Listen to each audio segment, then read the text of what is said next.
தமிழக அரசியல் களத்தில் பெரும் எதிர்பார்ப்புகளுக்கு மத்தியில் பொறுப்பேற்றிருக்கக்கூடிய முதல்வர் விஜய் தனது முதல் கோப்பில் கையெழுத்திட்டிருக்கார். தேர்தல் பிரச்சாரத்தின் போது முன்வைக்கப்பட்ட மிக முக்கியமான வாக்குறுதிகளில் ஒன்றான இலவச மின்சாரம் தொடர்பான அரசாணை தற்போது வெளியாகியிருக்கின்றன.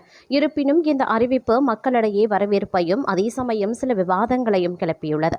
தேர்தல் களத்தில் அனைவருக்கும் 200 யூனிட் இலவச மின்சாரம் என்ற முழக்கம் முன்வைக்கப்பட்டது.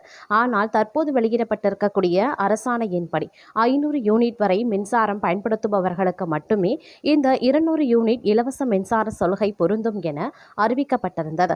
இதன் மூலம் நடுத்தர மற்றும் ஏழை எளிய குடும்பங்கள் அதிக அளவில் பயனடைவார்கள் என்பது அரசின் வாதமாகவே உள்ளது. ஒரு வீட்டில் 2 மாதங்களுக்கு 500 யூனிட்டிற்குள் பயன்பாடு இருந்தால் அவர்கள் முதல் 200 யூனிட்டிற்கு கட்டணம் செலுத்த தேவையில்லை. இது பல குடும்பங்களின் மின்சார சுமையை கணிசமாக குறைக்கும் என்பதில் மாற்று கருத்தும் இல்லை. இந்த அறிவிப்பில் இருக்கக்கூடிய மற்றொரு முக்கிய அம்சம் 500 யூனிட்டிற்கு மேல் மின்சாரம் பயன்படுத்துபவர்களுக்கு பின்னடைவாகவே அமைந்துள்ளது. இதுவரை தமிழகத்தில் அமலில் இருந்த நடைமுறைப்படி எவ்வளவு யூனிட் பயன்படுத்தினாலும் முதல் 100 யூனிட் இலவசமாக வழங்கப்பட்டு வந்தது. ஆனால் புதிய அரசாணையின்படி 500 யூனிட்டை தாண்டி மின்சாரம் பயன்படுத்துபவர்களுக்கு இனி அந்த 100 யூனிட் இலவச மின்சார சலுகையும் கிடையாது. அதாவது 501 யூனிட் பயன்படுத்தும் ஒரு பயனர் மொத்த யூனிட்டிற்கும் கட்டணம் செலுத்த வேண்டிய நிலை ஏற்படலாம். இந்த கட் ஆஃப் முறை அதிக மின்சாரம் பயன்படுத்தும் வீடுகளுக்கு கூடுதல் நிதிச்சுமையை ஏற்படுத்தும் என அஞ்சப்படுகிறது. குறிப்பாக கோடைக்காலங்களில் ஏசி போன்ற சாதனங்களை பயன்படுத்தும் நடுத்தர வர்க்கத்தினர் 500 யூனிட்டை தாண்டும் போது இந்த இலவச சலுகையை முழுமையாக இழக்க நேரிடும். அரசு தரப்பில் இதற்கான காரணமாக முன்வைக்கப்படுவது மின்சார சேமிப்பு மற்றும் நிதி மேலாண்மை. மின்சாரத்தை சிக்கனமாக பயன்படுத்துபவர்களை ஊக்குவிக்கவும் வசதி படைத்தவர்கள் அதிக மின்சாரம் பயன்படுத்தும் போது அவர்களுக்கு மானியம் வழங்குவதை தவிர்க்கவும் இந்த நடவடிக்கை எடுக்கப்பட்டுள்ளதாக தெரிகிறது. இருப்பினும் அனைவருக்கும் என்று வாக்குறுதி அளித்துவிட்டு இப்போது பயன்பாட்டு வரம்பு நிர்ணயம் செய்திருப்பது அரசியல் ரீதியாக விமர்சனங்களை சந்தித்து வருகிறது. எதிர்க்கட்சிகள் இதனை மக்களுக்கு வைக்கப்பட்ட செக் என்று விமர்சிக்க தொடங்கியுள்ளன. மின்சார அறிவிப்பு ஒருபுறம் விவாதிக்கப்பட்டாலும் முதல்வர் விஜய் கையெழுத்திட்ட மற்ற 2 கோப்புகள் பாதுகாப்பு மற்றும் சமூக நலன் சார்ந்த முக்கிய நடவடிக்கைகளாக பார்க்கப்படுகிறது. பெண்களுக்கு எதிரான குற்றங்களை தடுக்கவும் பெண்களின் பாதுகாப்பை உறுதி செய்யவும் பிரத்யேகமாக வேலுநாச்சியார் அதிரடிப்படை உருவாக்கப்பட உள்ளது. வீரமங்கை வேலுநாச்சியாரின் பெயரில் அமையும் இந்த படை மாநிலம் முழுவதும் பெண்களின் பாதுகாப்பிற்கு அரணாக இருக்கும் என எதிர்பார்க்கப்படுகிறது.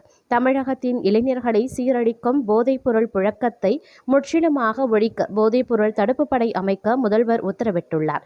இது சமூகத்தின் எதிர்கால நலன் கருதி எடுக்கப்பட்ட மிக முக்கியமான நடவடிக்கையாகவே கருதப்படுகிறது. தமிழக முதல்வரின் முதல் கையெழுத்துக்கள் அதிரடியாகவும் அதே சமயம் விவாத பொருளாகவும் மாறியிருக்கின்றன. 200 யூனிட் இலவச மின்சாரம் பலருக்கு நிம்மதி அளித்தாலும் 500 யூனிட் என்ற வரம்பு மற்றும் பழைய 100 யூனிட் சலுகை இருக்காது ஆகியவை வரும் நாட்களில் பெரும் விவாதங்களை உருவாக்கும்.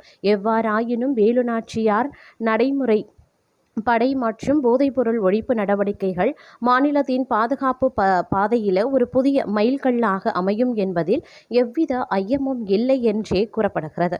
அதே நேரம் தற்போது பார்த்தீங்க அப்படின்னா தனக்கு அவகாசம் வேண்டும் அப்படின்னு பணத்தில் ஒரு பைசாவை கூட நான் மக்கள் பணத்தில் ஒரு பைசா கூட தொடமாட்டேன் அப்படின்னு முதலமைச்சராக பதவியேற்றதும் விஜய் கொடுத்த அதிரடி வாக்குறுதிகளால் மிரண்டு போய் இருக்கின்றது அரசியல் களம் அப்படின்னே கூட சொல்லலாம்.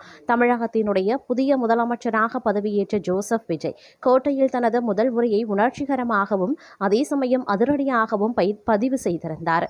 நான் ஒன்றும் தேவ தூதுவன் கிடையாது, தங்களில் ஒருவன் தான் என்று பேச்சை தொடங்கிய அவர் தமிழகம் தற்போது 10 லட்சம் கோடி ரூபாய் கடன் சுமையில் இருப்பதை சுட்டிக்காட்டி அரசின் நிதிநிலை குறித்த வெள்ளை அறிக்கையை முதலில் வெளியிடப் போவதாக அதிரடியாகவே அறிவித்திருந்தார். சட்டம் ஒழுங்கு, போதைப்பொருள் தடுப்பு மற்றும் பெண்கள் பாதுகாப்பு ஆகியவற்றில்தான் மிகவும் ஸ்ட்ரிக்டாக இருப்பேன் என்று எச்சரித்த முதல்வர் விஜய் கல்வி, மருத்துவம் மற்றும் சாலை வசதி போன்ற அடிப்படை தேவைகளுக்கே தனது அரசு முதலிடம் கொடுக்கும் என்று உறுதியளித்தார். மக்கள் பணத்தில் ஒரு பைசாவை கூட தொடமாட்டேன், தவறு செய்ய மாட்டேன், செய்ய விடவும் மாட்டேன் என்று அவர் ஆவேசமாக பேசியது தொண்டர்களிடையே பலத்த வரவேற்பை பெற்றுள்ளது.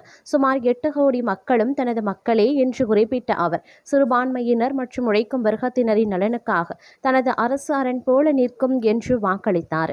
சினிமாவில் ஒரு சாதாரண உதவி இயக்குநரின் மகனாக தொடங்கி இன்று மாநிலத்தின் மிக உயரிய பதவியை அடைந்திருக்கும் விஜய் தனது தேர்தல் வாக்குறுதிகளை நிறைவேற்ற தமக்கு கொஞ்சம் அவகாசம் வேண்டும் என்று உருக்கமாக கேட்டுக்கொண்டார். குறிப்பாக தனது குட்டி நண்பர்களான குழந்தைகளின் எதிர்காலத்திற்காக சிறப்பு திட்டங்களை செயல்படுத்தப் போவதாகவும் அவர் தெரிவித்திருந்தார்.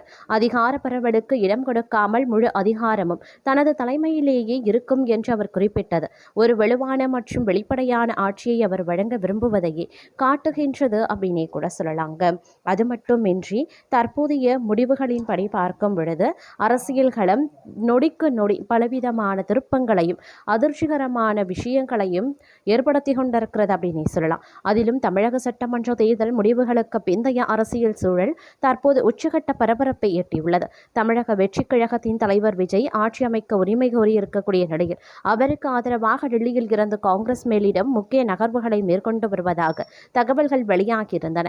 தாவேகாவை ஆட்சி அமைக்க ஆளுநர் அழைக்க வேண்டும் என்று முதலில் ஆதரவு தெரிவித்து போராட்டம் நடத்தியது காங்கிரஸ் தான் என்பது குறிப்பிடத்தக்கது.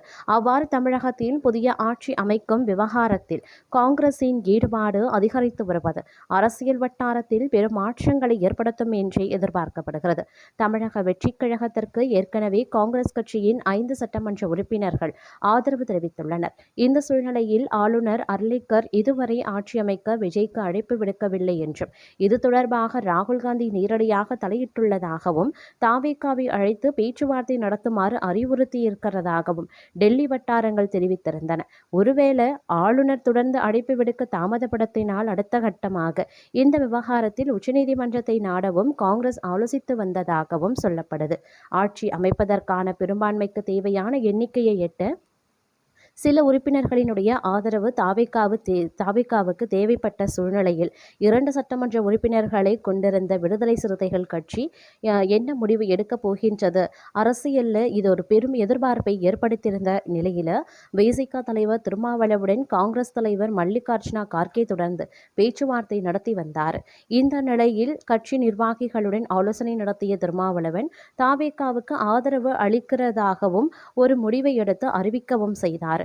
அது மட்டுமில்லாமல் இடதுசாரி கட்சிகள் தலா 2 தொகுதிகள் என மொத்தம் 4 சட்டமன்ற உறுப்பினர்களின் நிபந்தனையற்ற ஆதரவை தாவேகாவுக்கு வழங்கி இருக்கக்கூடிய நிலையில் காங்கிரஸ் கட்சியின் 5 உறுப்பினர்களும் ஆதரவு தெரிவித்திருக்கக்கூடிய நிலையில் விசிகாவினுடைய முடிவும் தற்போது மிகப்பெரிய முக்கியமானதாக பார்க்கப்பட்டது.